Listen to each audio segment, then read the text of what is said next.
Bonjour à tous. Bonjour. Bonjour Lucie. Bonjour Aline. Enchantée de vous retrouver encore une nouvelle fois pour une recette À que nous partageons. Voilà. Exactement. Alors On a eu beaucoup de demandes sur qu'est-ce que c'est la cuisson sous vide. Et ben voilà, donc aujourd'hui on y va. On va vous faire découvrir ce que c'est que la cuisson sous vide grâce au disque de cuisson. Voilà. Qui se pose sur les couteaux. Sur les couteaux, vous allez voir. On va vous montrer. Assez simple. Donc on s'est dit, on va se faire plaisir. Ah ouais, allez. Pourquoi on réserverait ça pendant les fêtes de Noël? Voilà, on s'est dit à l'approche de la fête des mères dans une semaine. Une semaine, un peu plus, allez, quelques jours. Et on avait envie de se faire un petit foie gras. Un petit foie gras. Sous vide. Eh ouais. Voilà. Ah oui, tant qu'à faire. Hein. Alors, donc toute la première partie de la recette, oui. on l'a fait en accéléré. On va vous faire le petit lien en vidéo. Exactement. Tout l'assaisonnement, la technique de rouler, l'assaisonnement, la macération, etc. On vous a préparé voilà, un petit condensé pour obtenir, et vous allez voir, votre petit boudin foie gras sous vide. Voilà, donc là c'est vraiment toutes les étapes, elles sont vraiment détaillées sur le Thermomix. Et donc nous on va arriver sur la partie cuisson. Voilà. Donc ils nous disent d'insérer ce fameux disque de cuisson, ce qui va nous permettre en fait de ne pas avoir de contact avec les couteaux. Vous voyez, hop, il se pose tout simplement au fond dans le bon sens. Voilà. C'est mieux. Voilà. Mais l'avantage c'est qu'il va que dans un sens, donc on ne peut pas se tromper. Voilà. Donc c'est parfait. Donc on l'a mis au fond, hop. L'eau, alors on se met bien à zéro peut-être. Oui. Hop, alors voilà. C'est ça. Donc, alors, ils nous disent de mettre le sac. Voilà. Avant. Hop, le bidon. Hop, ici. Voyez. Pour rentrer, alors il faut que vous le mettiez vraiment sur le diamètre maximum de votre bol. Hein. Vous voyez, ça rentre pile poil. Ensuite, donc, suivant, on rajoute notre eau. J'étais trop vite. Oui. Mais en fait, vous allez voir que en gros, il faut que votre foie gras soit recouvert. Soit immergé totalement. Voilà. D'ailleurs, il va, vous voyez, dans la recette, il vous précise. Donc, là, ça suffit pas. Voilà, hein. On va continuer. On continue et vous allez jusqu'à recouvrir votre foie gras. Donc là, c'est parfait. Et on est à maximum, donc c'est bon. Allez, voilà, c'est parfait. Super. Donc, suivant. Alors là, il nous dit de retirer le sac, tout simplement parce qu'il va nous faire chauffer l'eau avant de commencer sa cuisson. Exactement. Voilà, donc on prend notre petit foie gras. Voilà. Suivant. Alors avant, on va ajouter notre jus de citron pour éviter l'oxydation des couteaux, c'est ça. Hein, c'est comme quand on est en mode fermentation. Ouais, pour les yaourts, etc. En fait, ça évite que le calcaire de l'eau, enfin voilà, ça vous fasse un dépôt en fait blanchâtre, vous savez, hein, comme quand vous chauffez de l'eau. Voilà, exactement. Donc insérez le couvercle et le gobelet doseur.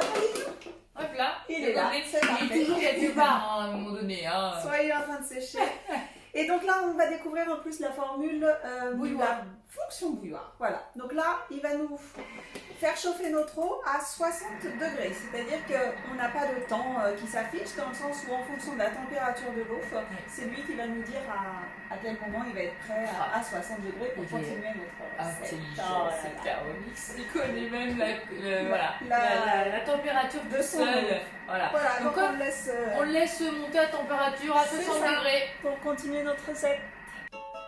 Et bien voilà, on est arrivé à nos 60 degrés. Vous voyez, juste au-dessus de la température, on a bien nos 60. Donc notre eau est à température pour continuer notre recette. Et donc voilà, c'est à ce moment-là que l'on va rajouter notre foie gras. L'eau est chaude, alors voilà, faites vraiment attention. Je dis ça et puis voilà. La touche d'Aline. Voilà, bah oui, ça veut bien. Hein, oui. Ah non, mais il faut faire attention. Signature. Oh, sinon c'est pas drôle, hein, faut se prendre la poire un peu. Mais voilà, donc non, j'essaye de vraiment l'immerger. On peut pas vous montrer, mais là vraiment l'eau le recouvre entièrement. Voilà. Et on est toujours à maxi, donc on ne dépasse pas la sécurité demandée pour que ça ne déborde pas. Et on fait suivant. Et donc, là, on est parti sur insérer. Et donc là, on est parti donc avec cette petite fonction qui est cuisson sous vide. Donc là, notre eau elle est redescendue à 58 degrés dans le sens où on a mis notre foie gras. Donc on va vite lancer notre cuisson pour 1 heure. On va va retrouver notre température qui va remonter à 60 degrés, qui va garder une température constante. Voilà. Et ça c'est important, on va vraiment avoir une cuisson douce, longue, effectivement, mais maîtrisée pour vraiment avoir un résultat vraiment top. Alors il y a deux versions de foie gras dans Cookidoo. Oui. La version sous vide qu'on vous présente aujourd'hui et on va dire l'ancienne version qu'on faisait avec les TM5, etc. Les deux marchent bien, il y en a une, enfin voilà. Mais en gros, aujourd'hui c'est vrai que la cuisson sous vide, pour avoir testé les deux, plus homogène et vraiment ça vaut le coup de la tester. Elle est plus longue, mais la patience, c'est toujours important et ça vaut le coup. Voilà. Donc écoutez, on vous retrouve dans 1 heure après la cuisson. À tout à l'heure. À tout à l'heure. Et ben voilà, 1 heure après, ça a sonné, notre foie gras est cuit. C'est ça. À point, à cœur. Donc là, qu'est-ce qu'ils nous disent? À la fin de la cuisson, donc plongez délicatement le foie gras. Alors ça, tu me laisses faire, c'est toujours moi, ça, ces trucs-là. C'est comme ça, je fais une catastrophe, tout ça, machin, quoi. Donc hop. Donc, dans un grand saladier d'eau froide et dans lequel on va rajouter des glaçons. Le contact chaud-froid très important pour la réalisation du foie gras. Donc là, ils nous disent voilà 30 minutes dans le saladier. Alors vous le tournez, voilà. Quoi qu'il en fait souvent, du coup autour, vous allez avoir un genre de gras, forcément. Donc en fait il va se figer, donc c'est tout le jaune.